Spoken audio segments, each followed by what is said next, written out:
Is the mic on? Sure sounds like the mic is on. Okay. All right, no feedback. Okay, so we're going to start this meeting at 4:00. I'm going to call this meeting to order. Roll call. Jennifer Hammer is here, MJ is here, Nona is here, Wanda is here. So everyone is here. Oral communications for items not on the agenda. So I'm going to start out. I'm very sad to say Dee Bailey has had to resign from the committee. She is caring for 2 family members on the East Coast who are very ill. And we're very sad to lose her. She not only brought a huge amount of expertise with her experience as a contractor, but she brought a lot of passion and a lot of commitment. And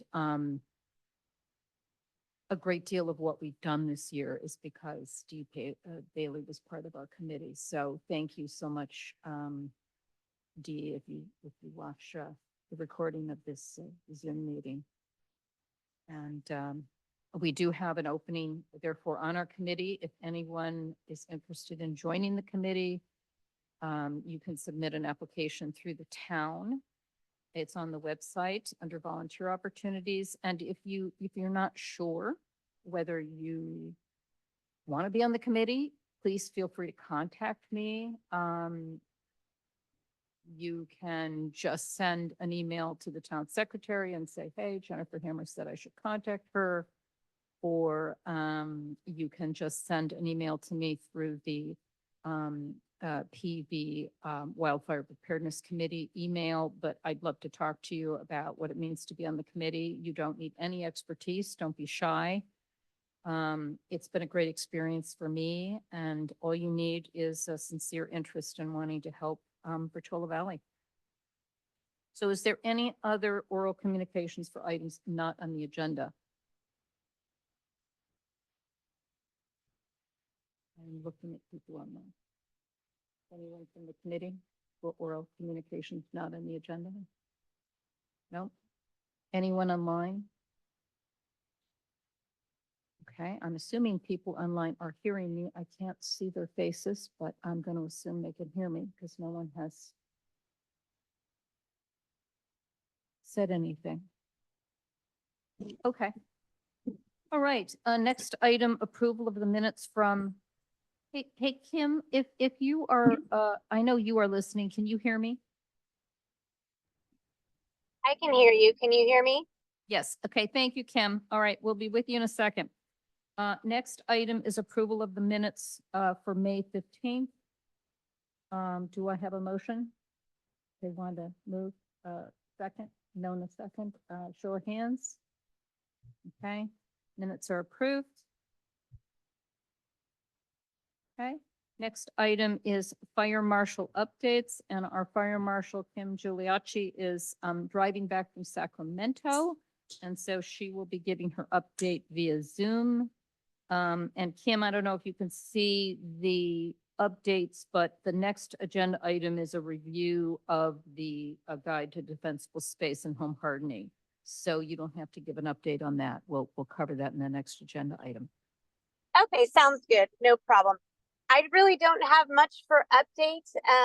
We've gotten busy with kicking off the summer season for inspections and doing all our DSI inspections. And that's been going okay.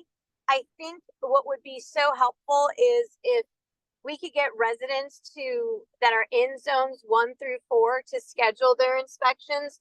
The inspectors are going out and they're just trying different times of day, and it just is always that homeowners aren't home. The preference is to walk with the homeowners to get the inspection done. So it would be fantastic if we could get people to start actually calling in to get their inspections done. Would be great. Other than that, doesn't seem that we've been hitting too many challenges. Just a lot of questions on mostly, of course, zone 0, which was to be expected. People asking, what if we want to put a small plant and What if it's, 10 inches high? And, there's just a lot of small, like technical questions as far as that goes. And then just a lot of people just really disappointed that they've spent, maybe in the last 5 years, they spent a lot of money putting in really expensive vegetation in zone 0. And, we're hoping they can get somebody, a landscape or somebody who specializes in maybe helping to relocate the vegetation so it doesn't go completely to waste. We're really trying to work with residents and homeowners and giving them different resources to help them through with their landscaping and planting things, to recreate their landscaping, especially with the zone 0 changes. The other update I have is for the N5 sensors. So those are the early detection systems that we're going to be implementing. We're doing a target date of July 27th for them to be put in throughout the fire district. And that would take about 4 days to get everything implemented. And then once they're all in, then we'll be doing, basically see what happens. This is going to be, it's a 1-year pilot program. So we'll see how it goes and see what kind of detections, if it's, as valid as it says it is, or if we get a lot of false positives. Or so once we have them all in, I will update the committee that they're actually in place, but they will be spread throughout the fire district, as well as Jasper Ridge, some Stanford areas. And then also of course, Palo Alto has a large area, especially in the foothills, that they'll have these sensors as well, because we're all going to be overlapping in that way. And we also published our 2nd edition of our public education newsletter. It is on our website. We are working towards setting up on our website for people to be able to subscribe to the newsletter. And within that, we'll put a lot of updates going on in prevention and just a lot of public education announcements. But it is currently on our website. If you go to newsletters, you'll see it. Our team has been doing a great job of putting a lot of time into getting these done. And we just are hoping that we can get more of a mass distribution of them throughout the community. We are working actively with both the town of Woodside and town of Portola Valley with those e-newsletters that go out. We've been on top of making sure that we have something on behalf of the fire district, any kind of messaging or anything we want to get out to residents. So they've been kind enough to put a little segment for us in their e-newsletter. So we're really trying to cover all our bases. I'm also working on waiting to get some new banners that are coming in, because I'm just driving around the district and noticing that people aren't cutting anything. And there's a lot of weeds and dry grass. And just because we're not doing your inspection this year doesn't mean you don't do anything. You still have to comply with the ordinance. There's still also our nuisance ordinance that's in place, which has to do with hazardous vegetation and the requirements for clearing that.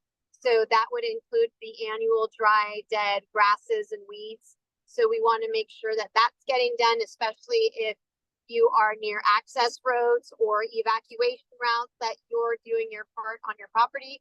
We will be driving around and putting door hangers on properties that we are seeing that are not getting the work done.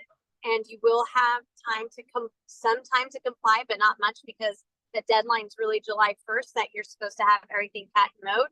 But the door hangers we're going to be leaving behind is basically going to cite the nuisance ordinance and the requirement to get that done.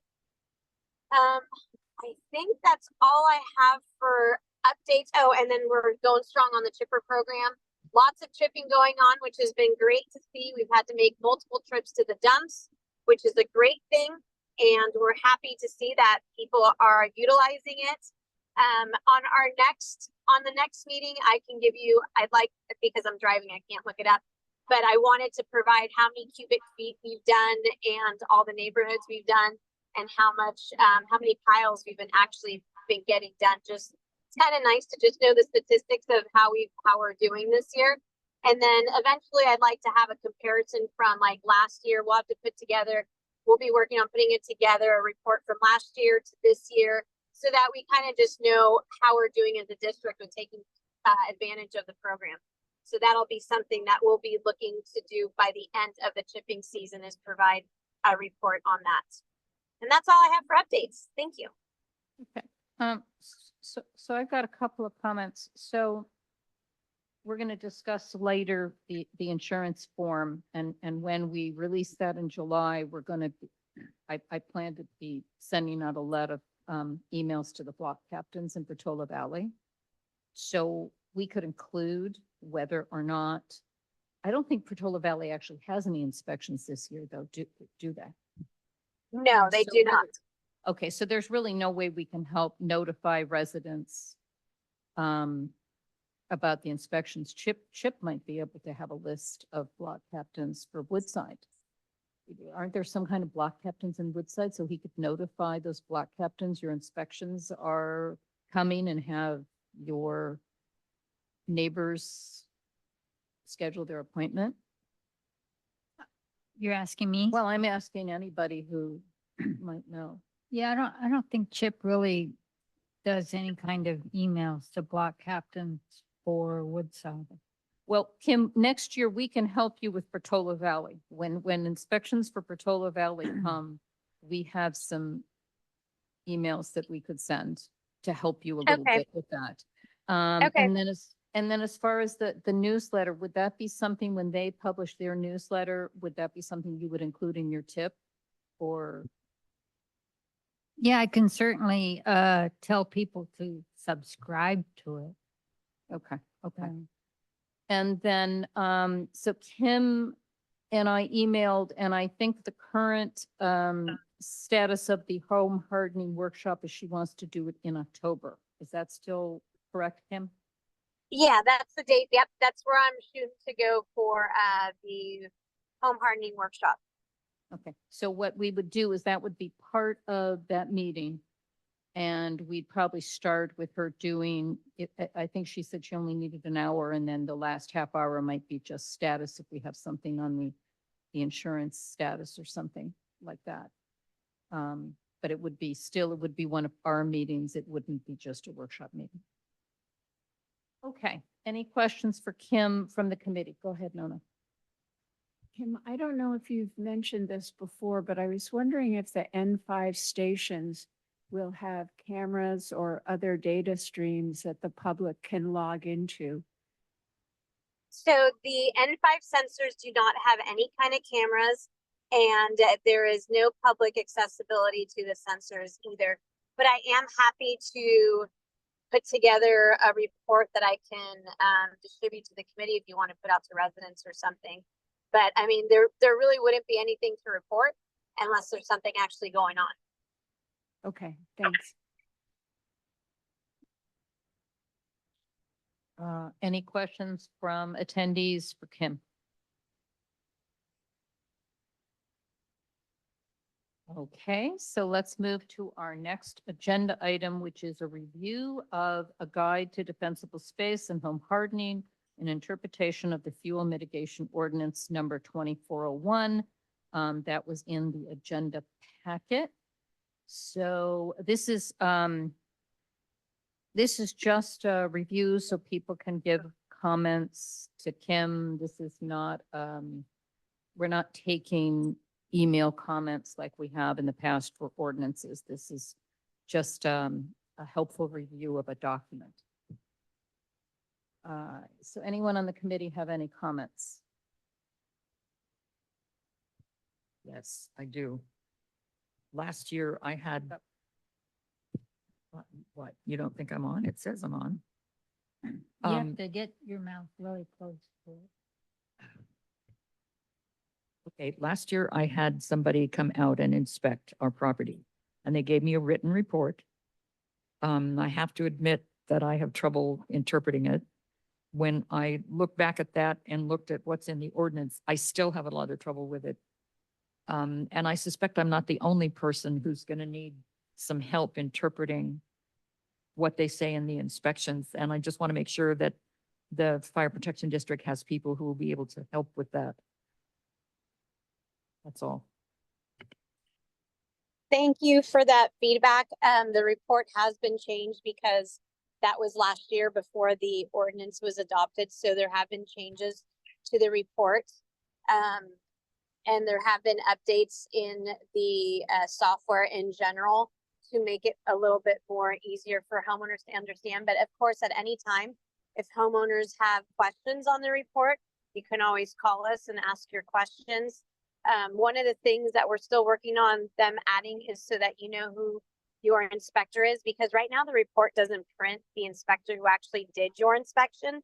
So we've been working with the software company to getting that added on there. That way you know exactly who to contact. Makes it a lot easier for communication for resident, between resident and fire inspector. But yes, if at any time you have questions of the report, please do call us and ask us.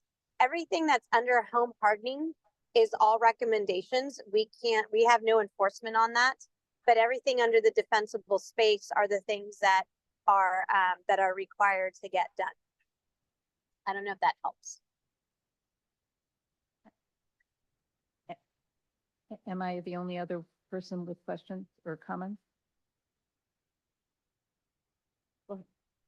I just want to say thanks to Kim on behalf of the Conservation Committee for including all of the changes that we recommended and our suggestions. And we look forward to working with you in the future on updating the Conservation Committee's own document on defensible space, which will be tailored much more to, home residences that have native landscaping.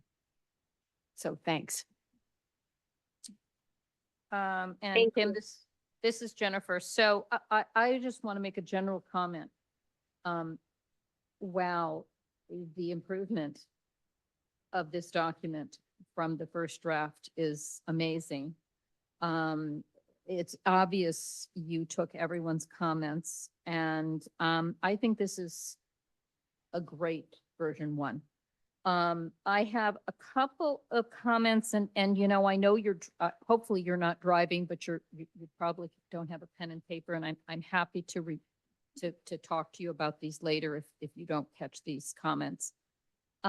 So on page 3, there's only one thing in the document that wasn't clear, and it says the inspection process, and it says on item 2, it says homeowners have the option to schedule a home assessment inspection at any time during the year if they are in the zones of inspection by calling this number.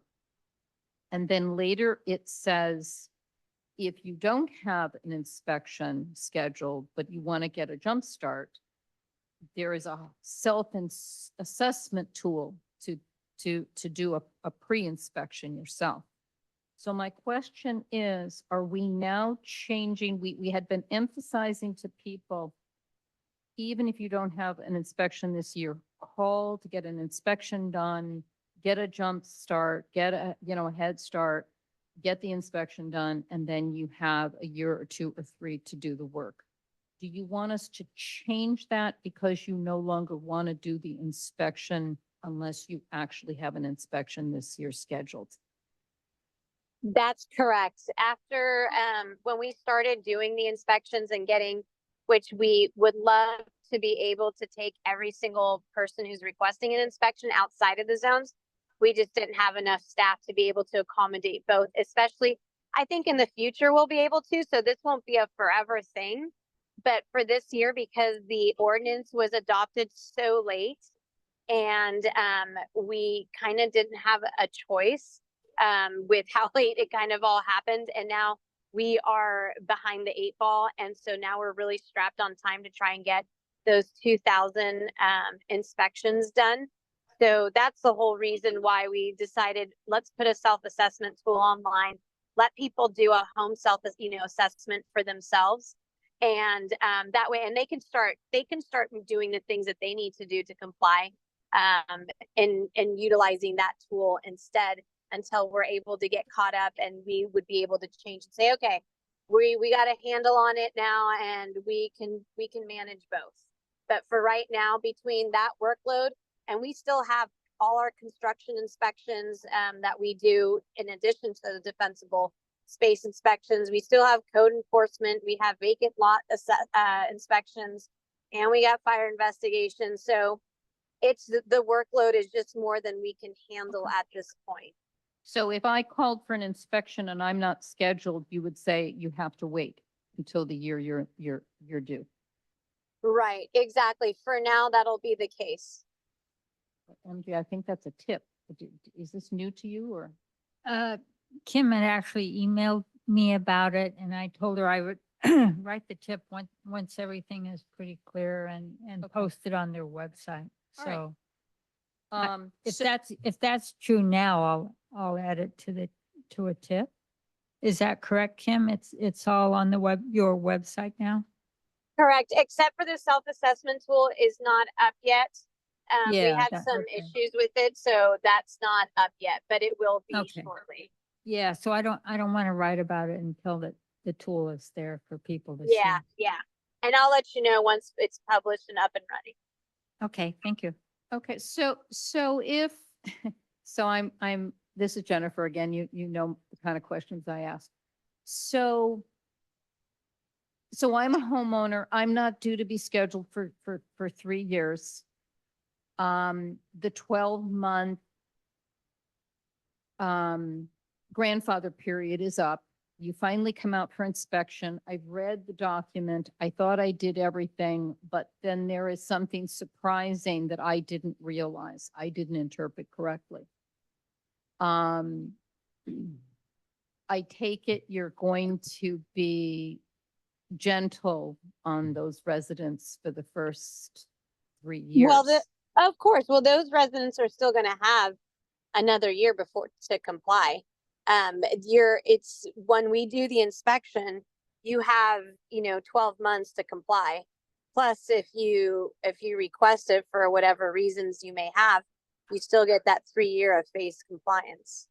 Excellent. So every resident gets 1 year after their first inspection Correct, as a grace period to get all this work done. correct, That is correct. really great. Okay. Next. But it question. also, Yeah. but just side note, also to keep in mind that we will keep an eye out for those like if we know it's a property that has a lot of work, we are still going to be monitoring to making sure that people are making progress throughout the year. That's part of the grace period of having those 12 months is that you are actively doing something and not doing anything and just saying, oh, I've got 12 months. And then I'm going to do something because that's not how that will work. All right. And then in the table of contents, I love it. Under defensible space, the first 3 headers are zone 0 and it has requirements. Zone 1 requirements. I love that. It's so clear. But then when you actually, when you go to page 6 and you see zone 0, it says zone 0, ember resistant or immediate zone 0, and it says requirements. So clear. But then when you go to zone 1 and 2, you forgot to put requirement. And I Oh, can't. did I not put that in? And Thank you. Kim, I have to tell you, the majority of residents will not get past requirement. Okay, so I would even make it bigger, bolder text requirement because no one's reading. Thank you. Okay, and You look at a document so many times, you kind of Yeah. start to get blinded by it. and one other little nit. So on page 12, you're talking about beyond zone. I love the document. It's a great document. Beyond zone 2 information only. And it says preference is to remove eucalyptus trees. But then on the next page, it says all juniper should be removed from 100 feet of structure or 10 feet of road and driveways. But I could not find that under the requirement page. Because it's not a requirement. We can't require it, unfortunately, at this point in time. So all juniper should be is not, it really should be, while not a requirement, they should be. Okay. Yeah, All right. should be. That's my nitpicky little comment. Yes, eventually I'm hoping to put together an ordinance that would require the removal of all of them. Okay. Does anyone, else on the committee have any comments? Do any attendees have any comments? Okay. Then, Kim, you can go back to driving if you want to listen in. We are going to be finalizing that recommendation concerning, decking surfaces and things, but you can read the minutes too. So thank you so much. I hope you were driving safely or being a passenger safely. I was. Thank you Okay, so much. thank And you. all of you have a wonderful week. Okay, thank you. Bye-bye. Thanks. Bye-bye. Okay, next item, review, let's see, update on our, this committee's final report and recommendation concerning decking surfaces and PV ordinances, ordinance 2022-447-709A.3 decking surfaces, and it is found in the agenda. And I do want to point out that this report was written by MJ Lee and D Bailey. And Dee was critical to this report. Both of them spent a lot of time on this, but Dee's construction background really helped this process. And once again, she's going to be sorely missed. So the town manager finally responded and said that he supports this report, and you can see the recommendation, and that he is suggesting that Craig might take this, the next step, and take it to a future council meeting. Possibly have, well, the mitigation committee, which is now MJ there, if they have any questions. So Craig, it's really kind of in your court.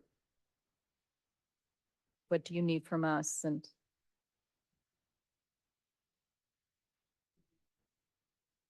yeah, because from what Sharice's email said, he approves it.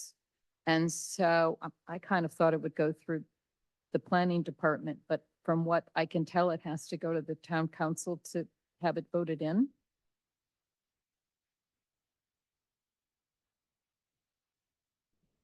The decking surface report.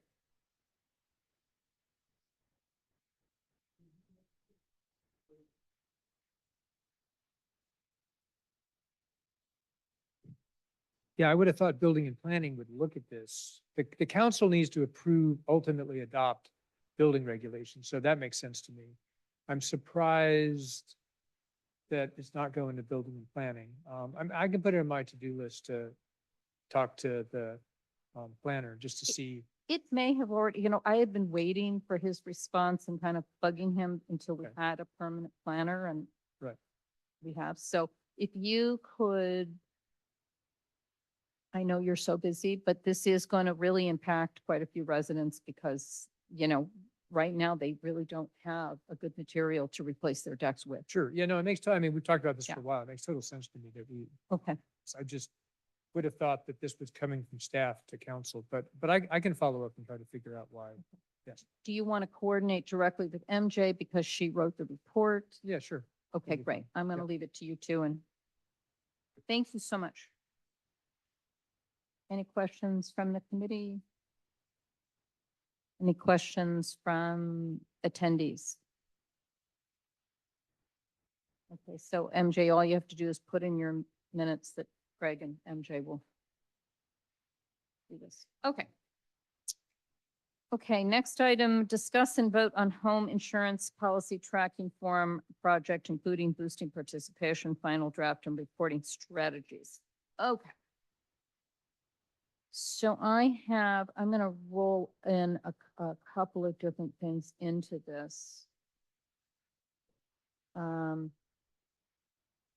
And so I'm not only going to give you status, but I'm also going to tell you what I think we may see as this form gets rolled out, assuming you should vote on it.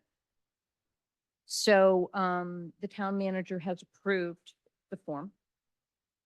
And that means that I have been talking to Carrie about designing a web page.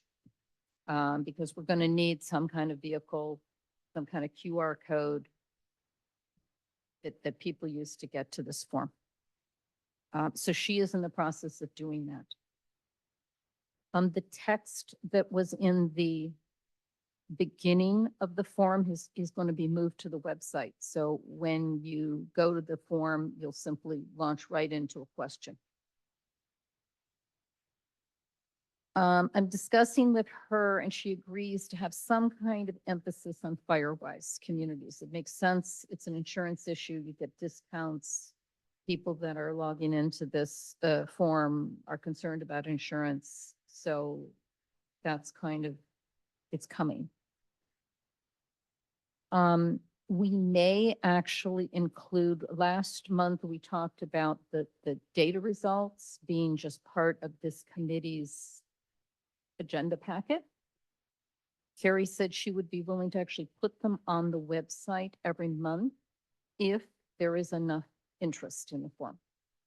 So we may not start out with like the charts, like every month I'm going to generate charts and graphs about the data results. And I didn't want to burden her by having her update a website every month. But if we get a lot of activity, she's willing to do that. So we'll probably start out with just having them in the agenda packet. And then eventually, if we get a lot of participation, we'll start putting the charts or something, if they're meaningful, on the website. I created, with Carrie's permission, a Gmail account just for our committee. I guess the EPC had already done this in the past. So the form and the data will now be on this dedicated Gmail account. The old link you have to the form is obsolete. The new Gmail account, that is the name. We may use this email to receive questions about the forms rather than our general town email. That's just something that I'm discussing with Carrie. I don't know if there's a benefit or not. The data analysis will still be done on my computer because Sheets is just not powerful enough. I need Excel.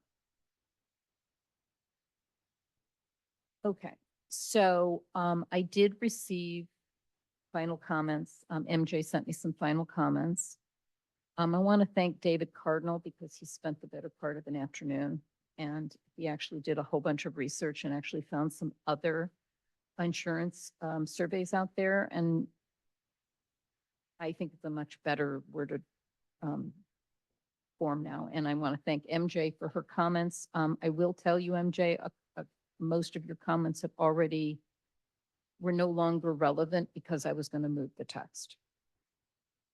If you vote to go ahead with this project, I'd like to finalize the page, the web page in July with MJ and Carrie. It makes sense to work with MJ because she's doing the tips and she actually is kind of in charge of our website. Hopefully that form will be released in July if we can get the website going. I anticipate immediately that MJ would write a tip and I would write some kind of article for the PV newsletter. We might do a mailer in the fall. We have the budget. We actually have the same budget this year and next year because they basically told committee members you get the same budget. I'm just not sure if a mailer is worth the money. We're going to have to discuss what we would put on that mailer. Do we have other information? How relevant is it? And what kind of response are we already getting? And I intend to put that set of emails out when we start to see some changes in the insurance market anyways to block captains. So we may not even need a mailer. Okay, so what results can we expect? And so United Policyholders had a health insurance webinar in June. And they discussed some, and I put the the web link there in case anybody that's watching this video might want to actually look at this later. So their webinar was basically about how the insurance landscape is changing, and I think that this is kind of indicating what we may see and what we are looking out for. It was no surprise to me that the high-tech tools like drones are really changing the insurance landscape and actually causing more cancellations. And MJ, please feel free to chime in because I know you were on the webinar too. So drones just have more pixels than Google Maps. So they're seeing a lot more and being able to see properties more clearly. So people have been getting a lot of letters about you need a new roof or we're going to cancel you. They may see moss on the roof, or they may see that something that they think that the roof is not in good repair. And so one of the things they stressed is your agent can submit receipts or records to show your roof is not actually that old and maybe they're seeing something different. So this is one of the things that a good agent will do for you. Also, people are being asked to remove more trees because they're able to see properties at a much more detailed level. And I had a friend, but this was in Donner, but she said every year she's asked to remove more and more trees because as they start looking at these properties closer, they're seeing more and more things that they want. And they talked a lot about how the models are changing and they're perfecting the models. And so we're just going to see more and more of these type of changes. And that might be something we see when we get our data results. They also said there's a lot of changes in the insurance carriers. Surprise, insurers have stopped offering policies in many zip codes. Premiums have doubled or tripled. They did discuss State Farm. Most of you probably saw the article. The State Farm said they were going to remove, I think it was what, 300 policyholders in California. They changed their mind. Now they are going to be telling a great many of those customers, well, we'll insure the house, but not fire insurance. You have to go to the fair plan or you have to go to a non-admitted carrier.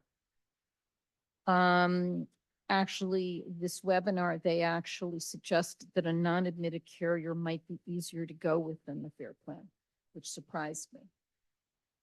And they cited very bad customer service. And we have somebody in Portola Valley I've been talking to that they had a choice. They lost their insurance. The insurance carrier said, we'll cover home, but not fire. They were given a choice between a non-admitted and fair plan, same price. Non-admitted carrier had a good rating. They went with fair plan. Customer service is terrible. It's a tough situation. They stress if you are canceled, the number one thing you should do is work with a good agent. And there are some good names out on the forum, and a good agent means somebody that knows the current landscape. This webinar had 2 agents on the webinar, and they had a lot of really good insight about what can be done. So a good agent can make a difference. I know that the person in Portola Valley, their agent actually went to bat for them because their roof was an issue, and their agent had to prove that what the drone was seeing was not a problem. They stressed to check your coverage to make sure you're really insuring your dwelling for replacement value. Does that include inflation, or is that a fixed value? They stressed fair plan only covers fire, no water, no wind, no liability, only 3 million max on dwellings. And of course that you may need 2 plans to cover all of your needs. And then they talked about discounts. The fair plan is now offering, and I think there's like a max of up to 15%. So you can mix and match any of these to get up to 15% discount. You definitely get 10% off if you were in a Firewise community. You get theoretically 10% for home hardening and 5% for defensible space. With 10% home hardening, that is ember resistant vents, ember resistant roof, and I think it was some kind of netting around under your deck. Defensible space is a little bit more fuzzy, but it's zone 0. Both of these agents on this line said that neither one of them have been able to get their customers the 10% for home hardening or 5% for defensible space, even though they had proof that they had done it. Firewise is easy. So there is some doubt in my mind what kind of documentation is the magic trick to get these discounts for home hardening and defensible space. And I had the same experience with my insurance carrier when I installed a wildfire suppression system. On their website, it says you get a certain discount, but when I installed it, there was, information that I guess they hadn't shared and I couldn't get the discount. So it seems like these kind of discounts are very fuzzy. Theoretically, all California admitted insurers should be offering discounts for Firewise. But it's very hard to find out what those discounts are. And a lot of times they say contact your agent. So this is an example of why a good agent makes a big difference. I'm including this wonderful map that Nona made about current Portola Valley Firewise communities. I want her to explain what we're seeing, but I will make a note here that if you are in a Firewise community, you do not need to provide documentation. Every insurance company does have a list. You can't go to the Firewise site and tell if your address is a Firewise community, but the insurance companies do know that your address is a Firewise community. So Nona, can you talk about this map? And Well, it's based on the parcel data, I think from CHIP originally, is that right? And it shows the 3 Firewise communities that have been approved in Portola Valley, Westridge, Alpine Hills South, and Portola Valley Ranch. I did it in QGIS, so I don't know what else to say. I mean, I thought it would be useful to visualize where they are and how many parcels are in them. So maybe it'll inspire some more. There's some more in the works potentially. MJ knows more about the whole Firewise picture than I do. I just like making maps. Yeah, Nona did this nice map. It just to show you guys that the green areas are what's all the communities now in Firewise, and excuse me, Westridge just came online like last week or something. So Friday. So if you go to the Firewise website, it won't show up yet. But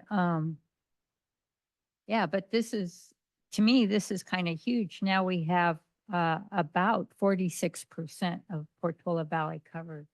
And the big push now, at least in Westridge, will be to get people to start learning how to record and report to their block leaders what kind of work they're doing, how much they're spending, and that kind of thing, because we have an annual requirement to report that in order to show that we're making progress as a community. So I think eventually this will pay off. do you think Patty, who is and big call out to Patty Dews, who Patty arranged Dews. this. Patty Dews really did it all, and Dee and I just gave some little tweaks. Do you think she has like emails for everyone in her Firewise communities, so that if we send out the survey link and we said, make sure you get your discount, that she can send that information out? Or Well, she has her block leaders set up. We actually haven't had a meeting yet, but I guess we were waiting for the for the approval to come through. But yeah, we'll start having meetings, and Because it needs to be community driven rather, like I write these tips, right? And supposedly 300 people read them, but there's no connection, right, between me and those people. So we need the block leaders to really connect with the 20 or 50 or however many houses they're supporting. And we figure that's the only way it's really going to get done. Because if we could, well, first of all, if we could get everyone in this community to respond to the survey, we're 40%, 46% done, but Yeah. I'd love to see what insurance companies are giving them the discounts. And that would be a huge selling point to incentivize the rest of the district, because if we could actually show everyone got a discount between, 7 and 10%, it would be huge. Yeah, you have to collect that through your survey because Yes. that's not something Firewise wants to know. No, I know, but that's what I'm saying. If Patty can get her block captains to send out the survey link and say, make sure you get your discount and then report it in the survey. I Um, see. Also, so Nona, so Harry and I were talking about possibly using this map on, so there's going to be a web page for the form. It's not a survey, it's a form, because a survey you only take once. So this is an insurance form. We talked about putting this on the insurance form web page to say you're going to get a discount with Firewise, because we figured people are going to the survey, we should promote Firewise. And is that something that sounds right? Do you want a dedicated page for Firewise elsewhere?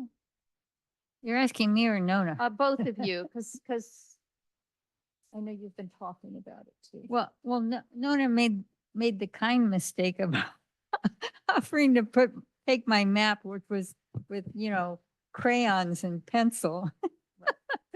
And she made it digital. So I think it would be great on that page. Can you zoom in on it, or do you want me to log in? I just think it's useful to know where they are and sort of what the layout is. The nice thing about the GIS is you can do a lot of calculations, like what percent of the area of the town is covered now, or what percentage of the parcels. And I did it on a parcel basis. I think Chip tallied how many homes, but I don't know if homes includes ADUs, and parcels is just really that there's sort of no nuance there. It's whatever the county says is a parcel.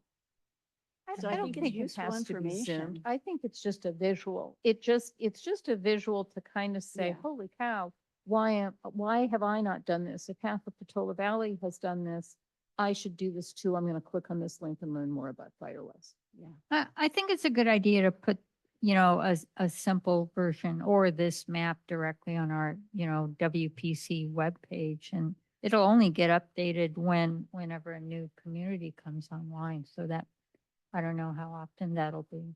I mean, we could use another color for ones that are in the works. Yeah, And that might yeah. inspire more people to say, oh, well, we could be in the works too. Yeah. So not put it, because we don't want two versions of it. We don't want to put it on the insurance page then. The insurance form page, because the insurance form is the page. gonna have its I own see what you're page. saying. I think it's going to get more traffic than our regular.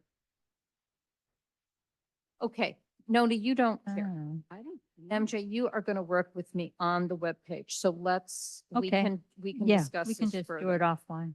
Okay. I'm just trying to get people that do the survey to also want to click on Firewise. That's my whole agenda here. Okay.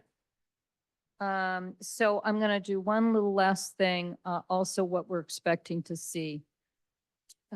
So as we all know, once again, the California insurance markets are in crisis, and once again, the state is addressing that crisis.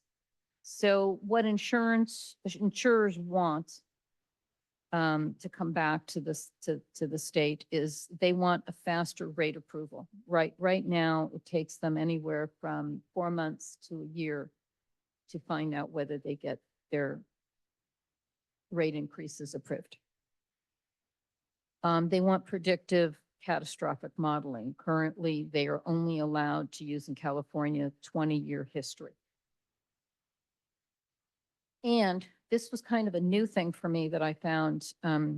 They want to be allowed to bill insurers or to bill policyholders for reinsurance. So they want to buy insurance policies to help mitigate their risk. So AAA wants to go to wherever, Lloyd's of London or whatever they're going to insure, and they want to buy a policy and then they want to bill me for that policy.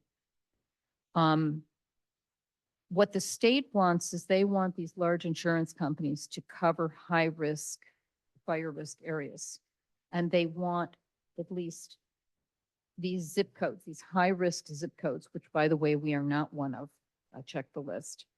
They want at least 85% of the homes in these high risk areas covered by regular admitted insurers and not the FAIR plan. Does that make sense? Okay, so what's the status? Well, right now, Governor Newsom this month is trying to get a quick change for approval of rate hikes. And he wants to limit it so that the Insurance Commission has to approve it within 60 days, including any kind of hearing. They have to say yes or no, up or down, 60 days. And he's going to attach that to some other existing legislation so that it goes quickly.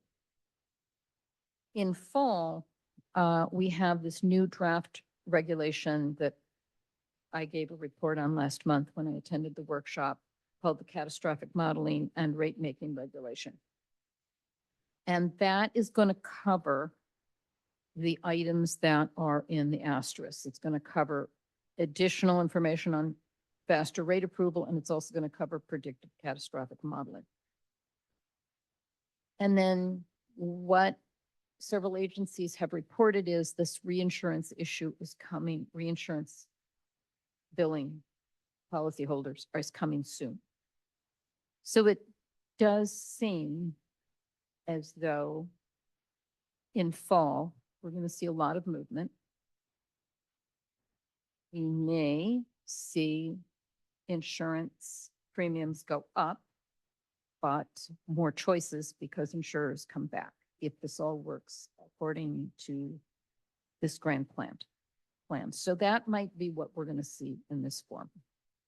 So we can discuss the project and then vote to approve to move forward with the existing form and basically create the webpage and send out the form in July. Anyone on the committee have any questions?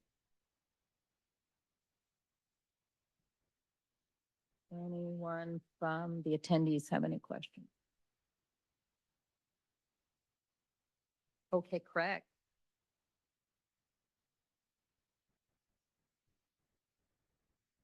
I just wanted to add a comment that, we have the post-adoption housing element plan.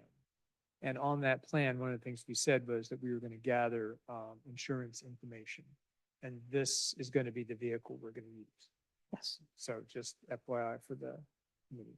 So we're going to go back to the council with an update on the post housing adoption plan, I think this next meeting. And we'll mention what's going on here at that time. So I just wanted to let you guys know. Okay, so, and this was in my emails to you, and I know how busy you've been. The form already covers those questions. Yep. Okay, Sharif gave it the approval. If you want me to wait, because you want to modify those questions, I'm happy to wait. No, I'm just letting you know that this is great, and we're going to just use it to fulfill. There's the whole point of the post-housing adoption was we were sort of rushing to get the housing plan approved, but it seemed like there was still a bunch of questions that residents had. And one of them was, well, we're getting our insurance rates, our insurance policies canceled, et cetera. And one of the things we committed to was we would start collecting that information. I'm just saying this is the vehicle we're going to use. I'm not asking for any changes. Okay. Just wanted you guys to know that it's going to also get tied into that as just a way of checking that box, if you will.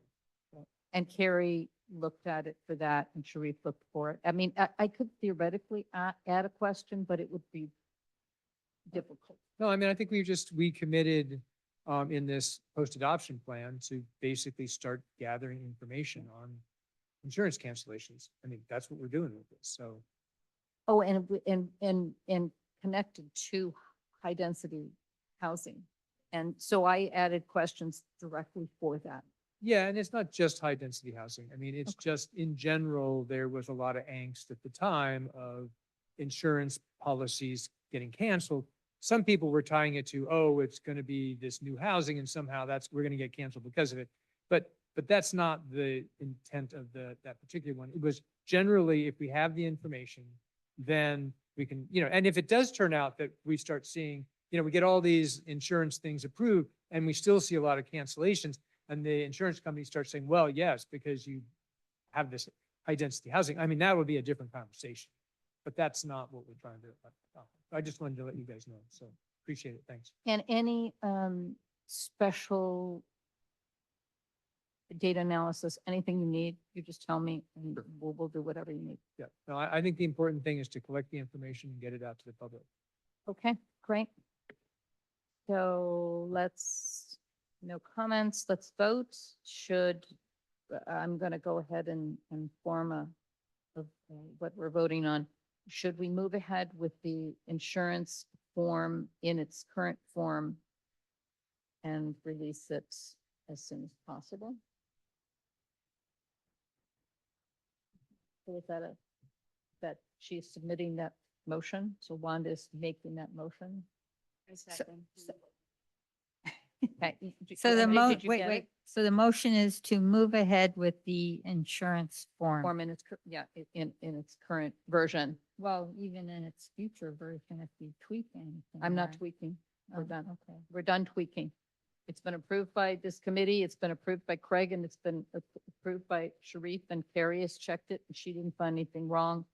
And Dave Cardinal has approved it. So we're Okay. done. All right. Okay, so. I second the motion. then. Okay. A vote. Okay. approved. Boom. Thank you for all your work, Jennifer. It was, I learned so much about Excel. I spent 2 days remembering and relearning all the new stuff with Excel. It's come so far. Okay.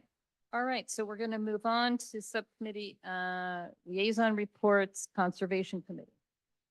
No updates. Okay. Mitigation subcommittee update. Well, we already covered it under the Firewise stuff and I guess, I will need another person on this subcommittee because I just don't want to do it by myself. I really, losing D is like losing one of my arms. So, I don't know. So I'm not going to be doing much until we get someone else.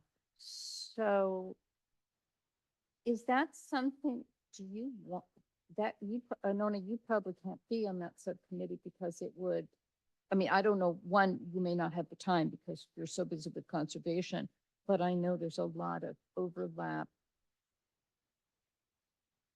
or would, I- would,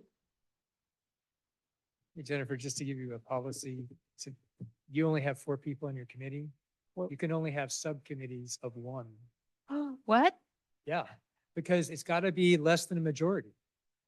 Wait, So until you get another member, you guys are limited wait, to, I did not know that because, Really? well, why What? when a quorum is 3? no, it's 50, it's less than 50%. Oh.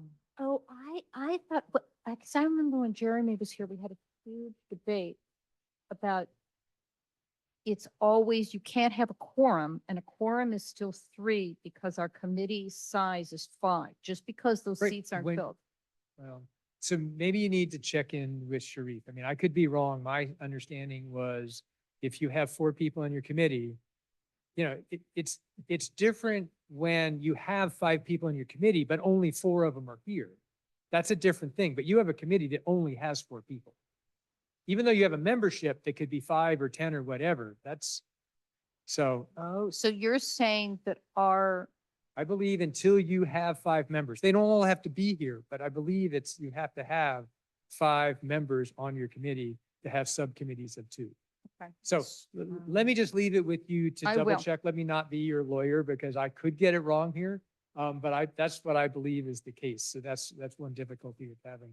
So you're gonna check that? I'm gonna check it. So assuming that we can have, assuming we can only have subcommittees of one, then one of us is gonna be on the insurance committee, and let me guess, since I just committed to do data analysis, it would be me.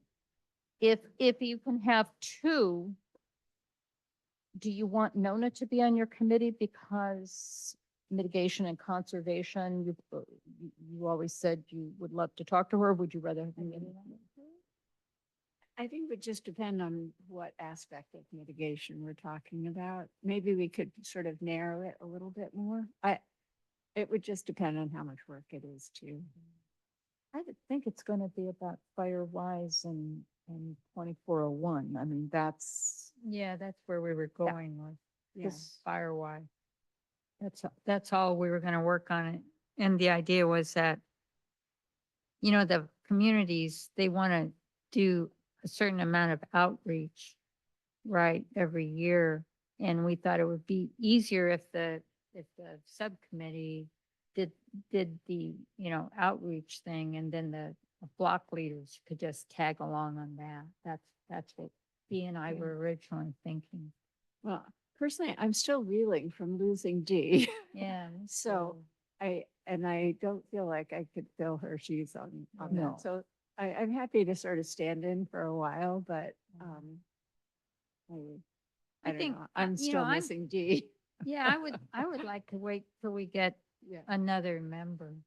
okay. Also with the Firewise communities, if they want, and if you need help, I'm always here, MJ. I have vendors from the Wildfire Fair who we could bring in if they want a presentation to fulfill their obligation. Like, I know Ember Defense would come in and talk about ember resistant vents, or, and you've got all of those, people that came in to do, vegetation management. So that is an easy way that we could help, like once a year, to a little presentation that maybe the neighborhoods could attend or something like that, like a block party, and Westbridge could give a block party, and we could find someone to go and talk to them. Just an idea. No, that's a good idea. Okay. All righty. Finance and Insurance Subcommittee has no other updates. Agenda for next month. So next month, I think we'll just be doing status. I don't have any status. I mean, unless anyone else has anything, I think it's going to be a little quiet. I do have a question about September and November. So October is going to be our home hardening workshop. I know I'm not going to be here in November. I may not be able to be here in September. So the question I have is, we've done so much work in the last 2 years. Would you want to reschedule? I'm a little reluctant to say I can't make it, and then all 3 of you have to make it or you cancel. Do we want to cancel the meetings if I can't attend, reschedule? What would you like? Because I agree. don't think we have, the insurance survey is a forum is a big thing. 2401 is done. We've got guidelines. Yeah, so we're all good with that. I think especially since the inspections, even the voluntary inspections aren't going to start taking place in Portola Valley now at all this year, right? So that's also another thing that's kind of off the table for a while. Okay. So if that happens, October will be a long meeting. So that's our deal with the devil if we cancel. If we do have to cancel September and November, October, when we have home hardening, we'll probably have an hour of home hardening and then probably an hour of other meeting. Okay. Any, So, Now's your hand up. so we don't know. I will give you status. I will know, it's a travel plans, and I will know next month. Don't wipe anything out on your calendar. Definitely, you can wipe out November. You can definitely say there will be no meeting in November. Oh, for sure. Yeah. Okay. I'm in Tokyo. Mm. What's up, Brittany? What's your hand up? Yes, I will get to Serena. Serena, go ahead.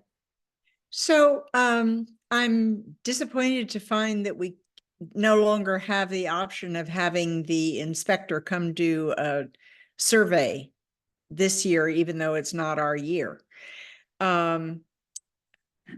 What, do we know which year Portola Valley is going to be in the 3-year cycle? Yes, you can go to the fire district's webpage. I did that, and all I found was what was listed this year, not what was going to be listed the next 2 years. I think we're the third year. We're the third, With the That's what I- third year? Yeah, I think. I couldn't find beyond this year, and I may have missed it. I'm looking right now. I feel like every time I go there, I can't find it because it's not what I expected to be, home assessments.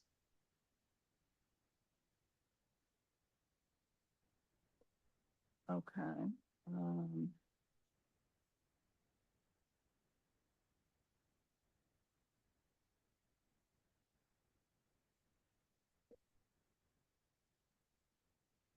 I'm looking. It's a wonderful website. Okay, so, yeah, you know what?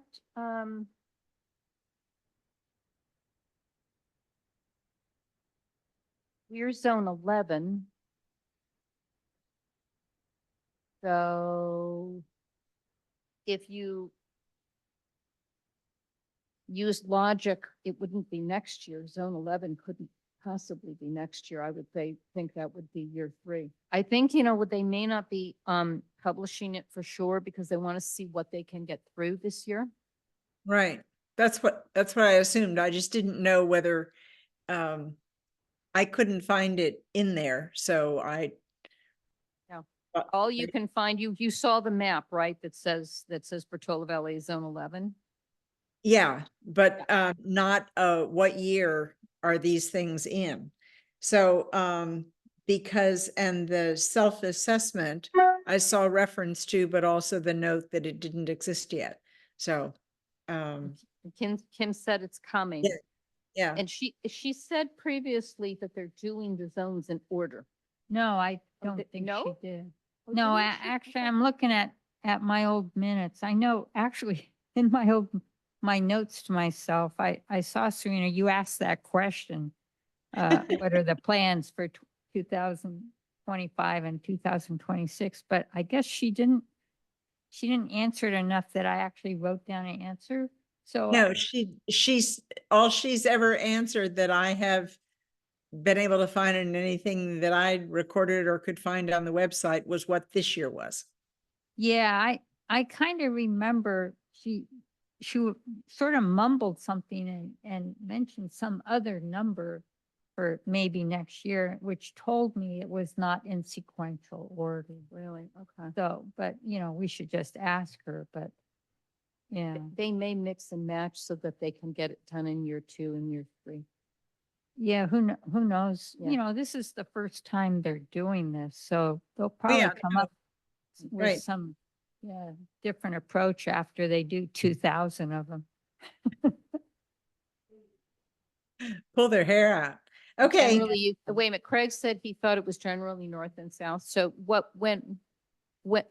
so your impression was Portola Valley would be year 3?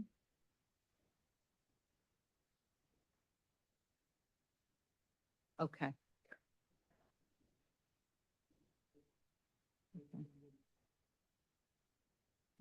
So Craig thought that the northern part of Portola Valley might be year 2.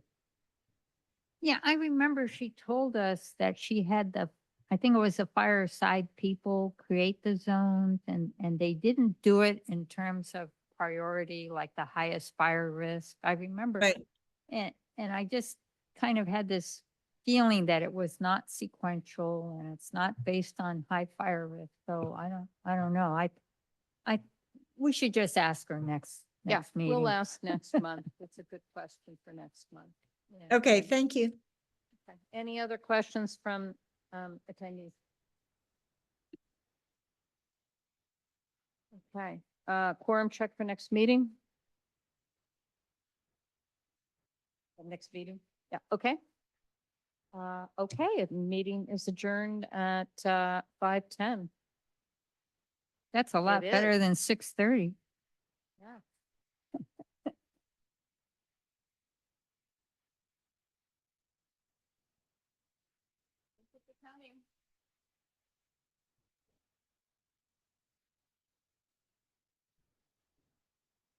Who was that?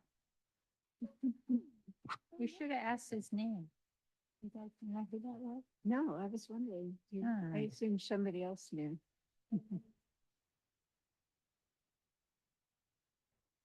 Oh.